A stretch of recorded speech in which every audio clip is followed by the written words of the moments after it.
we're continuing the epilogue of Laura Hillenbrand's Unbroken. So if you didn't get epilogue part 1, make sure you go back and listen to that.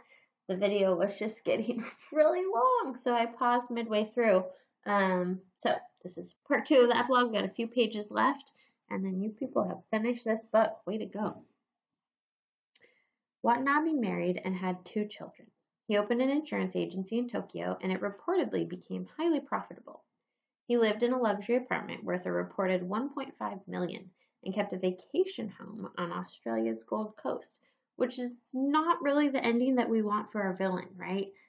He's our antagonist through the whole second half of the book, and we don't really want him to have this happy life where he has a sweet vacation home. So the readers have to deal with that, and that says nothing of, what Louie's going to have to face here. Almost everyone who knew of his crimes believed he was dead. By his own account, Watanabe visited America several times, but he apparently didn't encounter any former POWs. Then in the early 1980s, an American military officer visiting Japan heard something about the bird being alive. In 1991, Bob Martindale was told that a Japanese veteran had spotted a man he thought was Watanabe at a sports event. Among the other POWs, few, if any, heard of this. Louie remained in ignorance, convinced that the bird had killed himself decades earlier. In the summer of 1995, the 50th anniversary of his flight from Noetsu, Watanabe was 77 years old. His hair had grayed, his haughty bearing had bent. He seemed to be close to concluding his life without publicly confronting his past. But that year, he was at last ready to admit that he had abused men. Perhaps he truly felt guilty. Perhaps, as he approached his death, he had a troubling sense that he'd be remembered as a fiend, like the villain, and he wished to dispel or push away that notion. Or perhaps he was motivated by the same vanity that had consumed him in wartime and hoped to use his vile history and his victims to draw attention to himself, maybe even win admiration for his contrition, or have people admire him for his remorse and for his wanting to make it right. That summer, when London Daily Mail reporter Pete Hadfield came calling, Watanabe let him in.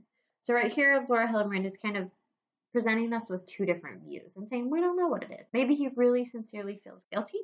Also, maybe he still is a terrible person who's trying to get attention for the horrible things that he did.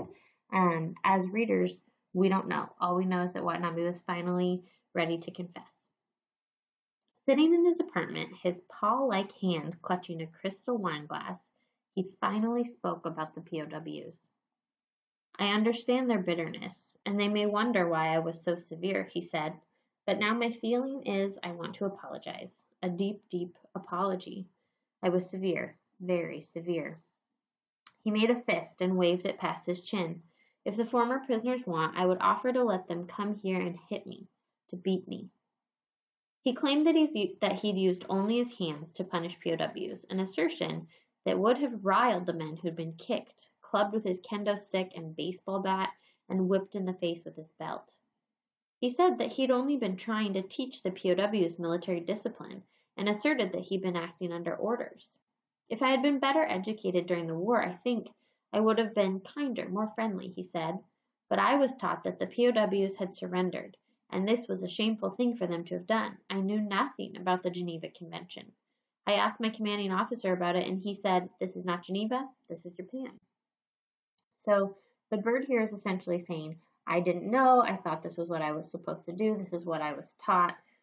Whether or not that's true is really irrelevant, right? He was so degrading. He dehumanized the men who were in the prison camp. So he doesn't really get to pass off the blame, but that's what he's doing here. There were 2 people inside me, he continued. One that followed military orders, and the other that was more human. At times, I felt I had a good heart, but Japan at that time had a bad heart. In normal times, I would never have done such things. Now, perhaps this is just an excuse, but we also saw as the bird would beat the prisoners, right? He would be really violent, and then he would come back and cry and hug them. So we do know that there was some sort of turmoil within him, even as he was doing these things. War is a crime against humanity, he concluded, saying not just what he did is a crime, but war itself is a crime. I'm glad our Prime Minister apologized for the war, but I can't understand why the government as a whole doesn't apologize. We have a bad cabinet. After the interview, a Daily Mail reporter tracked down Tom Wade and told him that Watanabe had asked for forgiveness. I accepted his apology and wish him contentment in his declining years, Wade said. It's no good hanging on to the hatred after so long.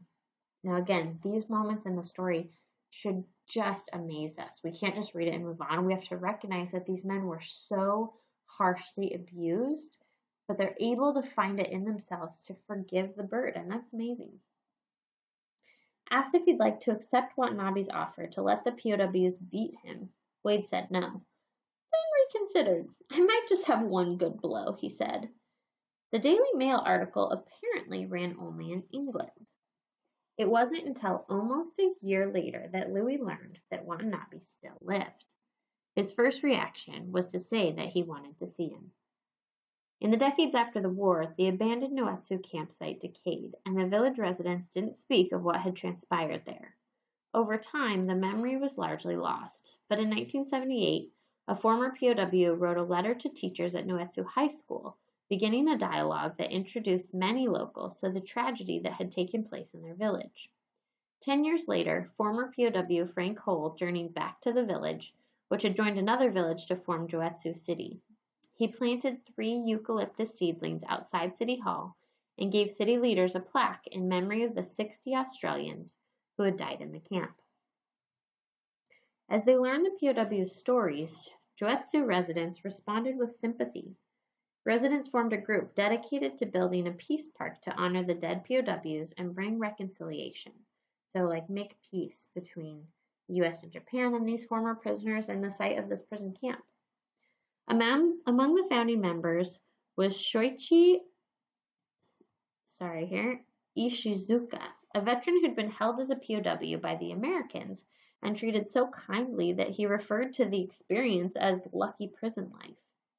When he learned what his Allied counterparts had endured in his own village, he was horrified, right? So this is someone who was in the Japanese military and who's a POW in America. He was treated extremely well. And so then when he finds out what his own country was doing, he's just shocked. A council was formed, fundraising began, and exhibits were erected in town.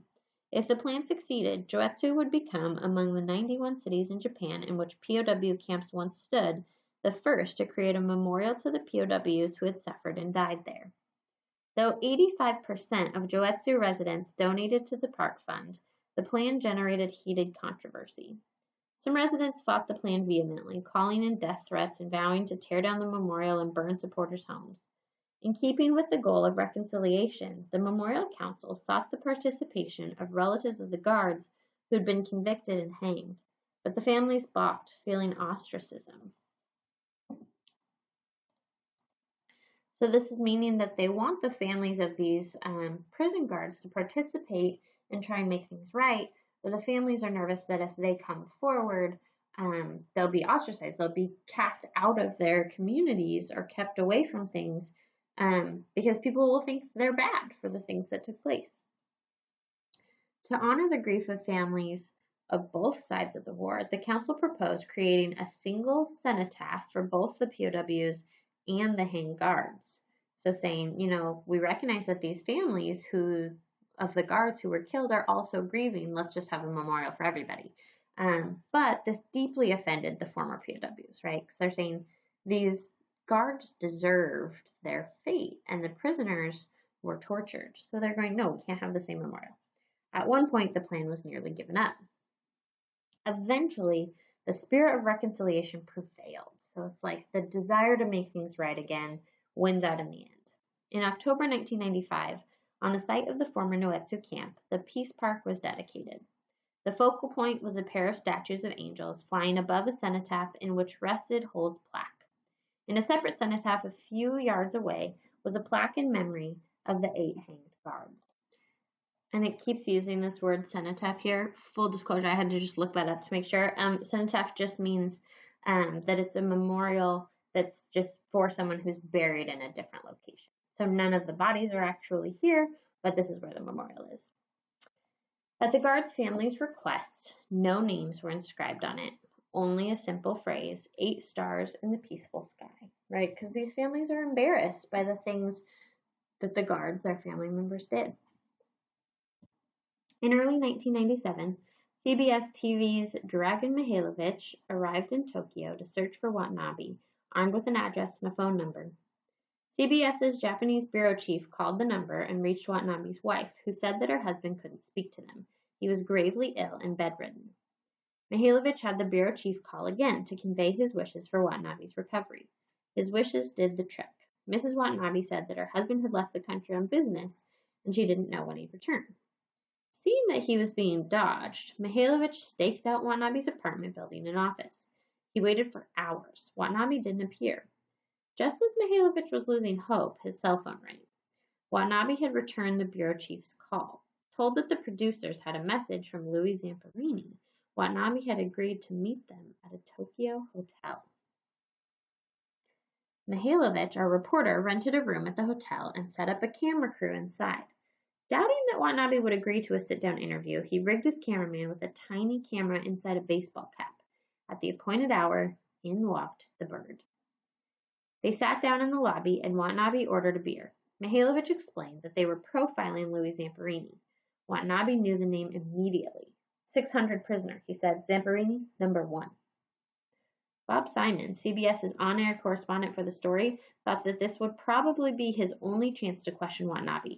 So there in the lobby, he began grilling him about his treatment of Louie. Watanabe was startled. He said something about Zamperini being a good man and how he, Watanabe, hated war. He said that his central concern had been protecting the POWs, because if they had escaped, civilians would have killed them. Asked why he'd been on the list of the most wanted war criminals, he puffed with apparent pride. I'm number 7, he said. Tojo number 1. Exile, he said, had been very painful for him. So we don't know anything about Watanabe's thoughts or what's going on right now, but this is crazy, right? He's saying he's just there to protect the prisoners.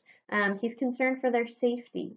We know that nothing of the kind was true. He was abusing and torturing these men, so we don't know if he's just lying here or if he's really convinced himself that this is what happened. They asked Watanabe if he'd come upstairs for an on-camera interview. Watanabe asked if the interview would air in Japan, and Mihailovich said no. To Mihailovich's surprise, Watanabe agreed.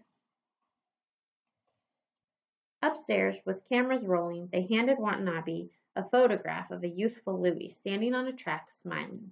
Simon dug in. Zamperini and the other prisoners remember you in particular being the most brutal of all the guards. How do you explain that? Watanabe's right eyelid began drooping. Mihailovich felt uneasy.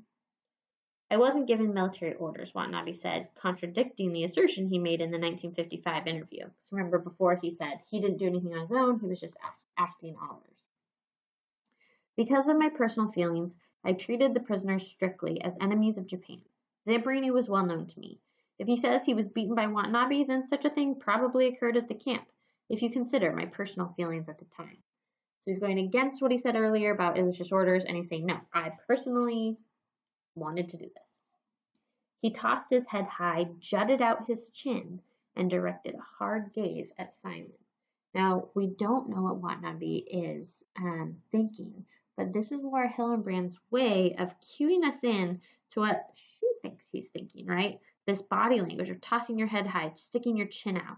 It shows that he is proud, he's prideful, he is almost bragging about the things that he did, and he's not showing with his body language any sign of remorse. He said that the POWs had complained of trifle things, and he used epithets to refer to the Japanese. So he's saying they're making a big deal out of nothing. These things, he said, had made him angry. With hundreds of prisoners, he said, he'd been under great pressure. Beating and kicking in Caucasian society are considered cruel behavior, he said, speaking very slowly. However, there were some occasions in the prison camp in which beating and kicking were unavoidable. So he is trying to tell them during this interview that he had no choice but to beat and kick the prisoners. When the interview was over, Watanabe looked shaken and angry. Told that Zamperini was coming to Japan and wanted to meet him to offer his forgiveness. Okay, so Louie wants to meet the bird to forgive him. Watanabe replied that he would see him and apologize on the understanding that it was only a personal apology, not one offered on behalf of the Japanese military. As they packed up, Mihailovich had a last request. Would he agree to be filmed walking down the street. That, it seemed, was what Watanabe had come for. He donned his cap, stepped to the sidewalk, turned, and walked toward the camera. He moved just as he had in parades before his captives, head high, chest thrust out, eyes imperious.